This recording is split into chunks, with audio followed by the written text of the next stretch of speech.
하나님교회 성도 여러분 반갑습니다.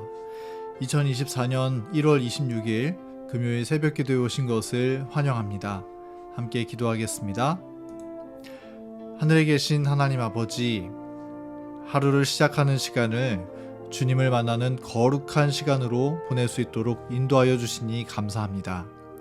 성령 하나님 함께 하여 주셔서 이 시간 하나님의 성품을 묵상하고 주님의 십자가의 사랑을 바라보는 은혜의 시간 보낼 수 있도록 도와주시옵소서. 예수님의 이름으로 간절히 기도합니다. 아멘.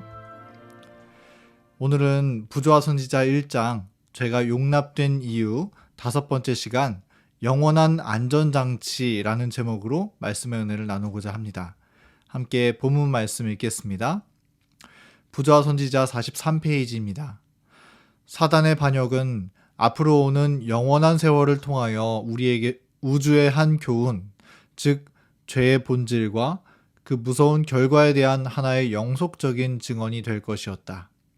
이와 같이 하여 이 무서운 반역의 경험의 역사는 모든 거룩한 존재자들에게 영원한 안전장치가 되어 저들이 범죄의 본질에 관하여 속임을 당하지 않도록 하며 범죄하거나 그 죄의 형벌을 당하지 않도록 지켜줄 것이었다. 아멘. 혹 드라마를 보면 어떨 때는 정해진 분량 안에 내용이 다 끝나지 않는 경우가 있는데, 그럴 때에는 원래의 내용에 이어서 시즌2, 시즌3를 통해서 아직 못다한 스토리를 이어가고는 합니다. 그러면서 드라마의 이야기는 점점 더 길어지게 되는데요. 우리가 이번 주에 죄가 용납된 이유라는 장을 통해서 우주의 죄가 시작된 사건에 대해 이야기를 나누고 있습니다. 만약 하나님께서 이 죄를 멸하셨는데 그럼에도 불구하고 죄의 스토리가 완전히 끝나지 않아서 시즌2, 시즌3를 이어서 계속해서 나타나면 어떻게 될까요? 온 하늘은 영원한 행복을 이어갈 수 없게 될 것입니다. 하늘은 두려움과 공포의 장소가 될 것이고 또 하나님의 사랑과 심판에 의혹을 던질 것입니다. 죄의 역사를 단번에 영원히 뿌리 뽑는 것, 하나님에게 이 문제는 굉장히 중요한 문제였던 것입니다.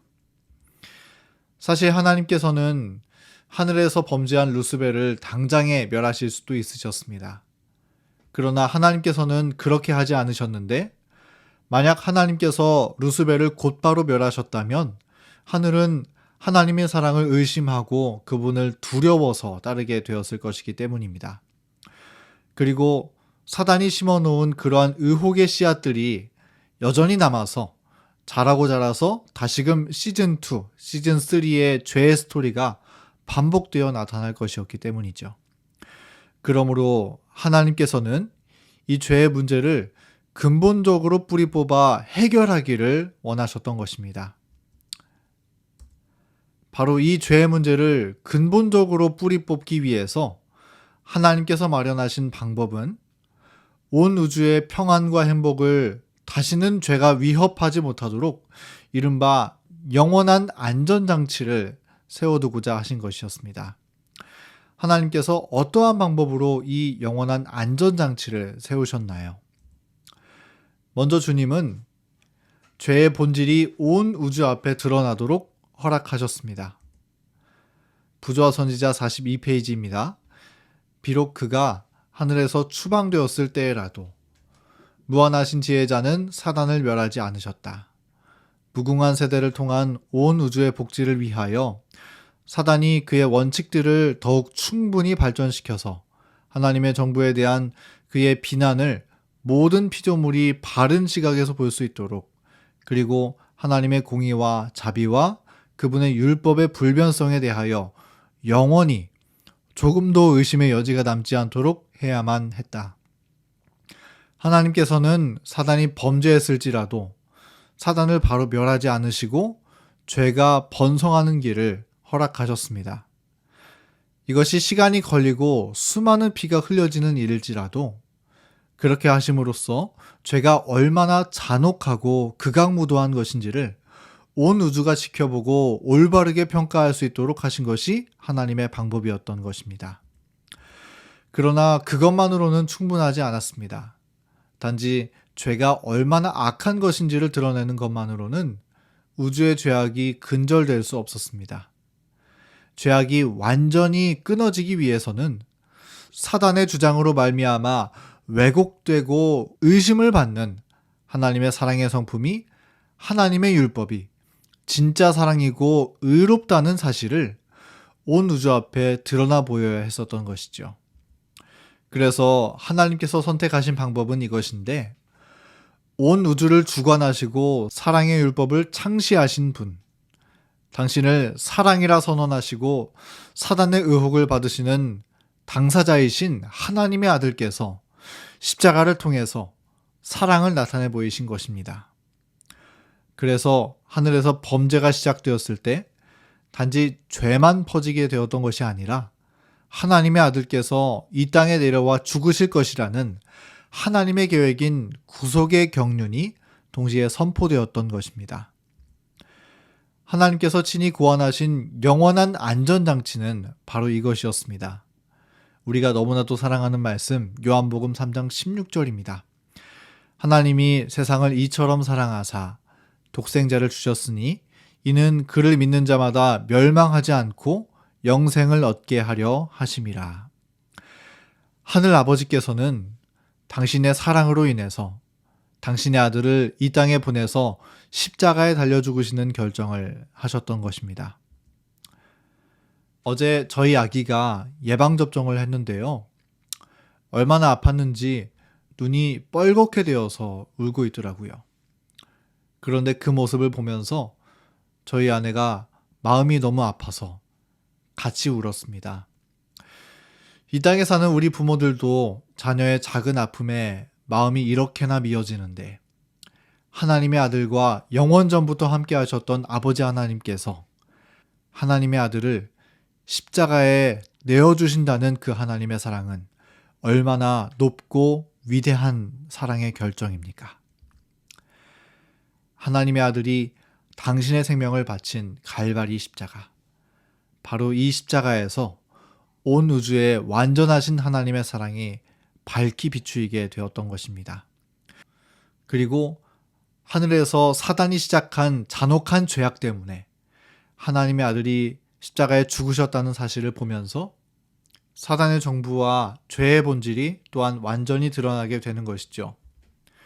그리하여 온 하늘은 하나님의 사랑은 의롭고 영원하며 사단의 주장은 틀렸다는 사실을 완전히 인정하게 되는 것입니다.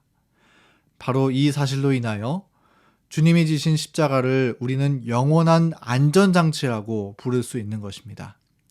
온 우주에 다시는 죄악이 들어오지 못하도록 막아주는 영원한 안전장치.